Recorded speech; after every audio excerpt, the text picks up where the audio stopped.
Selamat pagi, saudara-saudara yang dikasihi Tuhan. Pada hari ini, Selasa tanggal 6 Mei 2025, kembali kita akan memasuki saat teduh melalui doa pagi secara online dari GKI Samanhudi. Saya berharap kabar saudara-saudara baik adanya, dan pada saat ini biarlah hidup kita juga selalu dituntun oleh firman Tuhan. Sebelum kita membaca dan merenungkan sebagian dari firman Tuhan, terlebih dahulu saudara-saudara kita satu di dalam doa. Kami sungguh mengucap syukur untuk segala pimpinan dan penyertaan, juga pemeliharaan Tuhan di dalam kehidupan kami. Ketika pada pagi ini, tak henti-hentinya kami bersyukur karena Tuhan memberikan hari baru dan juga kesempatan yang baru, hidup yang baru yang kembali Tuhan perkenan untuk kami mengisinya di dalam segenap langkah hidup kami. Dengan terus kami hidup seturut dengan kehendak Tuhan dan terus menjadi berkat. Oleh karena itu kami rindu akan sapaan Tuhan. Kami telah menyediakan hati dan pikiran kami bagi pemberitaan firman Tuhan. Bersabdalah ya Tuhan, kami sedia untuk mendengarkan firman-Mu, dan tolonglah ya Roh Kudus untuk kami dapat memahami firman Tuhan, dan terlebih dari itu kami dapat hidup seturut dengan firman Tuhan. Dalam nama Kristus firman yang hidup kami berdoa dan kami mengucap syukur. Amin. Saudara-saudara, pembacaan firman Tuhan pada pagi hari ini diambil dari Mazmur 121, dan saya akan membacakan untuk kita semua. Demikian firman Tuhan. Aku melayangkan mataku ke gunung-gunung, dari manakah akan datang pertolonganku? Pertolonganku ialah dari Tuhan yang menjadikan langit dan bumi. Ia tak akan membiarkan kakimu goyah, penjagamu tidak akan terlelap. Sesungguhnya tidak terlelap dan tidak tertidur penjaga Israel. Tuhanlah penjagamu, Tuhanlah naunganmu di sebelah tangan kananmu. Matahari tidak akan menyakiti engkau pada waktu siang atau bulan pada waktu malam. Tuhan akan menjaga engkau terhadap segala bahaya.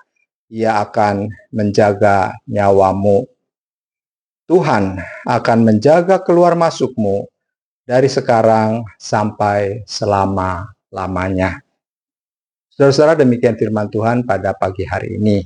Saudara-saudara, kalau kita bersama menghayati keberadaan kita di dunia ini, sesungguhnya kita sebagai manusia adalah kita disebut sebagai makhluk sosial. Sebagai makhluk sosial, saudara-saudara, tidak mungkin kita bisa hidup sendiri. Kita membutuhkan juga pertolongan orang lain, ya, karena kita tidak mampu sesungguhnya hidup sendiri, kita membutuhkan orang lain. Nah, saudara-saudara, di dalam hidup ini kan tidak selalu baik-baik saja. Ada saat kita membutuhkan pertolongan, apakah itu ketika kita mengalami kesulitan, kesusahan, sakit, atau juga mungkin kita punya pergumulan dalam hal keuangan. Nah, biasanya saudara-saudara, ketika kita dalam posisi yang sulit, kita sangat membutuhkan pertolongan. Kita mungkin ketika dalam posisi yang buntu, kita minta pertolongan kepada orang lain, tetapi seringkali kita kecewa karena seringkali pertolongan itu nggak kita dapatkan.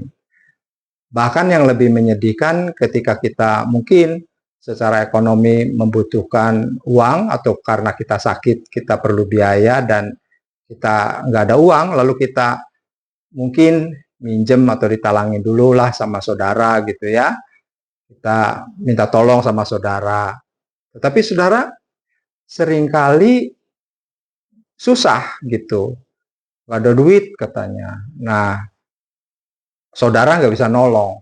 Ya. Apakah itu saudara dekat atau saudara jauh, pokoknya saudara dalam arti keluarga itu nggak bisa nolong. Sehingga ada ungkapan begini saudara. Saudara itu kan orangnya. Kalau dompet kan bukan saudara.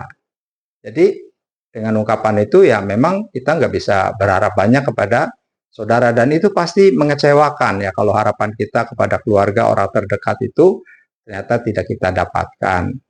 Nah, bagaimana saudara-saudara dengan pertolongan Tuhan? pastinya Tuhan tidak akan dan tidak pernah mengecewakan kita. Pembacaan Alkitab kita pada pagi hari ini dari Mazmur 121 ini adalah sebuah nyanyian ziarah ya, yang kemungkinannya sih dinyanyikan oleh orang-orang yang pada waktu itu hendak pergi ke Yerusalem, ya, naik ke Yerusalem. Nah, saudara-saudara, Mazmur ini penuh dengan keyakinan dan pertolongan, juga perlindungan dari Tuhan yang setia. Kalau tadi kita membaca ayat 1, pemazmur mengungkapkan pengakuan bahwa satu-satunya sumber pertolongan yang sejati adalah Tuhan, Sang Pencipta alam semesta, pencipta langit dan bumi. Kalau Tuhan sudah ciptakan langit bumi sedemikian rupa, pasti Tuhan tidak tinggalkan ciptaannya, termasuk saudara-saudara dan saya, gitu ya. Tuhan akan terus sedia untuk menolong kita. Nah, ini memberikan suatu kepastian, saudara-saudara, bahwa Tuhan memiliki kuasa yang tidak terbatas untuk menolong kita dalam segala situasi, dalam keadaan apapun. Nah, kalau kita renungkan lebih jauh bahwa ayat pembuka ini menggambarkan kerinduan dan harapan akan pertolongan. Dikatakan di sana gunung-gunung. Nah, kalau bicara soal gunung pada zaman Alkitab adalah seringkali dianggap sebagai tempat yang tinggi dan juga sebagai tempat yang kokoh, ya, gunung itu kokoh, gunung batu, maka orang sering berlindung di situ. Namun juga saudara-saudara, gunung ini bisa menjadi tempat yang berbahaya dan tempat yang terpencil. Pertanyaan, dari manakah akan datang pertolonganku? Mencerminkan sebuah kesadaran akan keterbatasan diri dan kebutuhan akan bantuan dari luar. Ini adalah pertanyaan yang jujur, saudara-saudara, dan seringkali kita gumulkan dalam hidup kita. Ya, kalau kita lagi susah, kita bertanya, dari manakah akan datang pertolonganku? Saudara-saudara yang dikasihi Tuhan, dalam perjalanan hidup, kita seringkali menghadapi gunung-gunung. Dalam arti secara kiasan adalah gunung permasalahan, gunung persoalan, gunung dalam bentuk pergumulan. Sehingga kita seakan menghadapi sesuatu yang nggak bisa ditembus. Gunung itu kan gambaran dari sesuatu yang kokoh. Nah, ketika kita menghadapi pergumulan atau permasalahan, itu adalah gunung dalam hidup kita, saudara. Ada tantangan, juga berupa kesulitan, yang tampak besar dan sulit untuk diatasi.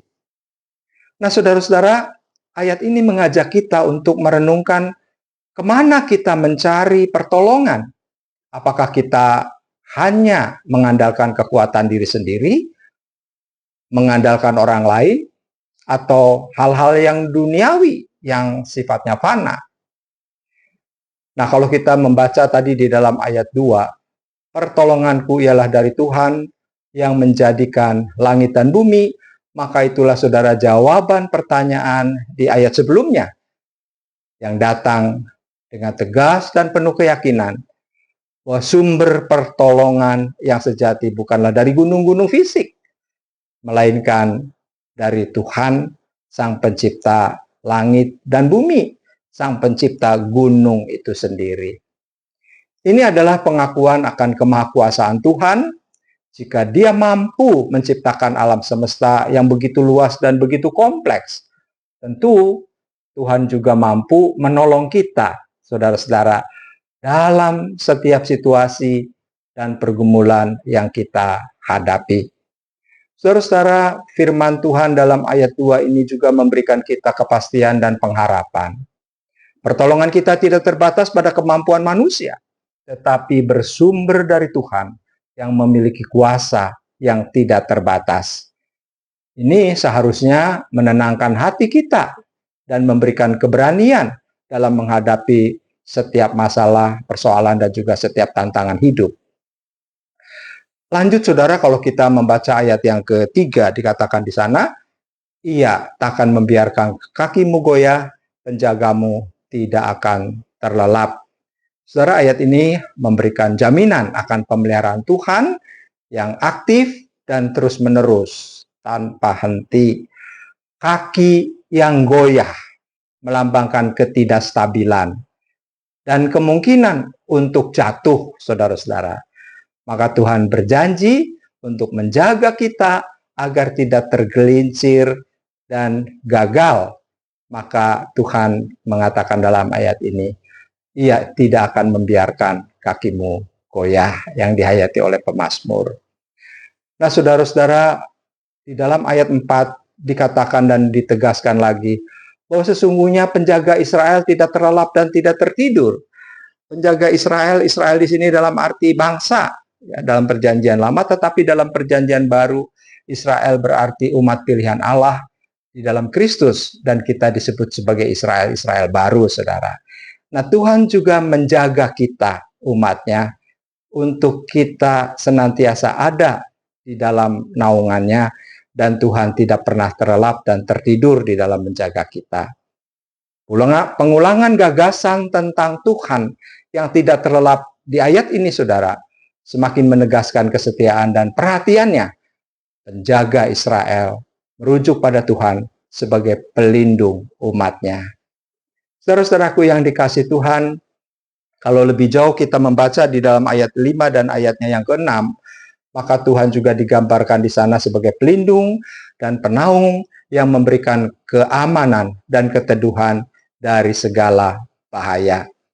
Sedangkan kalau kita baca dalam ayat penutup, saudara, ayat yang ke-8, di situ memberikan janji perlindungan bahwa Tuhan akan terus melindungi dan melindungi secara menyeluruh.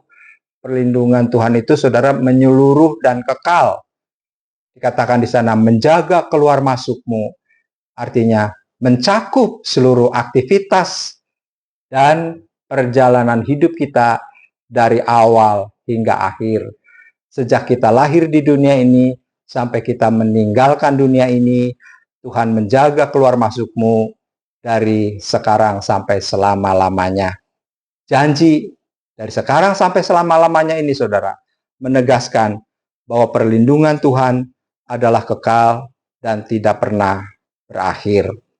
Saudara-saudara yang dikasihi Tuhan, kita bisa menyimpulkan bahwa Mazmur 121 memberikan penghiburan dan kepastian bahwa kita tidak pernah sendirian. Tuhan adalah penolong dan penjaga kita yang setia, yang selalu siap memberikan pertolongan dan perlindungan dalam setiap langkah hidup kita. Kita diajak untuk selalu mengandalkan Tuhan dan mempercayai pemeliharaan Tuhan yang sempurna, apapun dan bagaimanapun keadaan kita. Kiranya Tuhan menolong dan meneguhkan kita. Amin. Saudara-saudara, mari kita satu di dalam doa.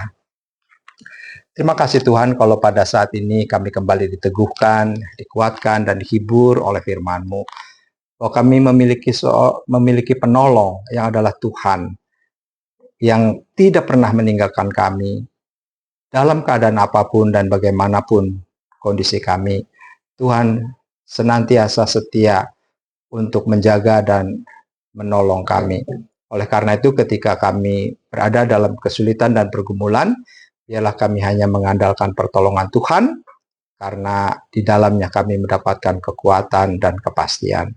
Kami menyerahkan seluruh hidup kami dengan segala pergumulan kami masing-masing. Untuk yang sakit Tuhan sembuhkan, untuk yang bergumul Tuhan berikan jalan keluar, sehingga segala sesuatunya dapat berjalan di dalam kasih setia dan pemeliharaan Tuhan yang ajaib. Terima kasih Tuhan, kami serahkan hidup kami selanjutnya dalam pimpinan penyertaan Tuhan. Dalam nama Kristus kami berdoa dan kami mengucap syukur. Amin. Bagi Bapak Ibu yang memiliki pergumulan khusus dan ingin didoakan, bisa menghubungi rekan-rekan pendeta di nomor berikut.